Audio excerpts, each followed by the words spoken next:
You make the prosthetics or the whole piece, the masks, anything like that. Then you also paint them. Have you seen one side of that part of your job change more than the other? I mean, there's advents of new materials. When I started, I did a lot with foam latex, and foam latex it's as opposed to like a silicone where your sort of light affects that. The other one is more opaque, like it's just dense foam. So light doesn't come through that. So you have to paint it differently. You have to actually paint it. Right. Where silicone, you're sort of coloring it and tinting it in areas, and you're using, you tint your pieces and then enhance it with the color. Okay. So yes, there's been world of new materials that I'm experimenting with, and like luckily when I first started, myself and my partner Pete, we didn't know all those materials, and we were working. It was two of us in a shop. Nowadays, I work in more shops with other people, and they do research. I do research. We all like bring a little bag of tricks to it and reflect on each other, and we could talk about it. It's like when you're alone in solitaire, just doing your craft, you make whatever you're doing with the materials that you have. Yeah. Now I'm more open to different materials, and that is a huge difference. I'm sure there's kind of an aspect to when you're by yourself, you're looking at something. Does this suck? Yeah. And now if you got 20 people are like, hey, this sucks, right? I literally, it took a long time, but there was so many times one of the best exercises is make whatever I'm going to make. If I'm going to sculpt that, I will wreck it now and then start over again, because that second attempt I do is way better. It's better. Because I'll spend all day trying to correct that original thing that I'm working. Oh, like the left side is not as good as the right side. I think it's like I'm right-handed, so like I would always sculpt the right side first. And the right side was, oh, wow, that's exactly what I want. Well, guess what? The left side, I'll just make his left side burnt because I can't match it. So there's all that kind of aspects where now I'll start with the left side, and then I can match the right side better. It's all like little stupid things, just the way, oh, this piece of clay needs to look more footballish, and I'll make this, make it look like that. And if I put it here and I blend that, it's a lot of trial and error. Also, step back from it, walk away. Yeah. I find that that's one of the best lessons I've learned is like, you know what? I'm sitting at this table or making this. I just need to get up and walk away and just let it breathe, and I'll come back and I'll have a better idea. Do two things at once, so you have something. Also, there's plenty of drugs you can take that it can enhance things. So, like, It's not enough to just the fumes of foam latex. But I mean, you Just come go back away. and you're like, wow, was I that high making that? Go away, do some shrooms, and come back. See what it looks like. You talk about all these challenges you faced, when you're dealing with some of these prosthetics, and, the first time you go and you go, screw it, I'm just going to scrap it and start over. And with experience, you learn that. What happens when you're on set and you don't have the time to scrap it and you just have to work with what you got? All right, so there's a couple things.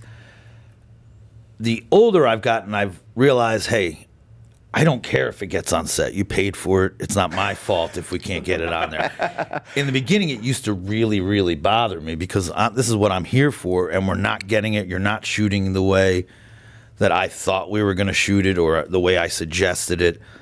I find now I have a little bit more confidence. I can tell them where I think the camera should be, and they will listen. It is very much a collaborative art form. So I'm very appreciative, but also make friends with your DP. Make friends with your crew. Yeah. Because something that I don't know, you guys, like, I don't know what the hell a Cardellini is, but you know how many times that, like, oh, I need something, and the guy will just, hey, you just need a Cardellini, and it'll hook something up, and it'll make my thing stand better. But yeah, sure, I've shown up on set and we built something and we're just can't use it. Yeah. Or we can't, it needs to be adapted. You just got to run with the punches. You just got to know I don't care. I mean, I do have, I want it to look good when I walk on set with it and everyone, ooh, wow, that's cool looking. Yeah. But honestly, I only care what it looks like in the camera. Right. So if I have to hold something together with duct tape, if I'm just out of frame holding something, if any of that I just want the shot to look cool. Yeah. Because I know it can look cool. Well, if we just, I think it was Rob Bottin who did the thing. He said, how the light effects, just turn all the lights off. It'll look amazing. So it's that aspect of like, you just got to know what the camera needs to see. Yeah. That question of like, oh God, we built all of this to come on to set. Yeah, I mean, it happens on every movie. Yeah. I mean, I just did a movie last week, and we did this whole 4-hour burn makeup. It's great. Now, I didn't love every shot they got of it. Oh, when he lifted his hand up, it wasn't like I could have painted his bottom of his hands. I didn't know the top hand looks awesome. So I was like, hey, dude, just go like that. Come up and don't do this. Do this. Right. Yeah. You know, block your face like that.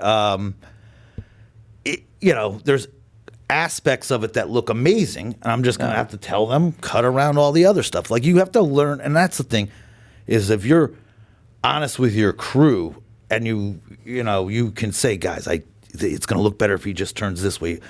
But sure, I've built major prosthetics that we just never even got to. So it was like, oh, all right, you just need blood here. Now, I don't always just want to put blood on something. That's the easy fix. But if you could do it where it looks cool, it's okay to put blood on it.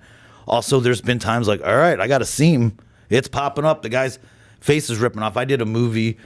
I didn't design it. It was early on in my career, and it had a blood gag where the guy's going to get his throat ripped out. And I was like, God, dude, I think you have it ripped out. I think, you know, the guy, I think you have too much pressure in your air compressor. And he's like, oh, no, I want it to blow out. Well, it blew the whole damn piece off.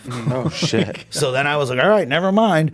So we had to just go back, and he was all frustrated. I just said, well, we can't sit here and argue about it. Like, we just got to figure out and turn down the pressure and get this to work. I was like, all right, the guy's just going to go up there and hold it. And, like, we'll make all of that work. Like, there's always something that goes wrong. I think we're good at our craft if we can have something go wrong, but it still looks good on camera and no one ever knows. Don't let it ruin your day. You just got to move on and fix it. Like, there was and again, I bring this up because it's fresh, but like, I was just on a movie and they had a lot of hurdles to go through, and I was just like, guys, we're here making movies. Like, it's like, we're not curing everything. We're not causing traffic jams. We're not like, we're here to make movies. Let's just put a smile on your face and just have a good time.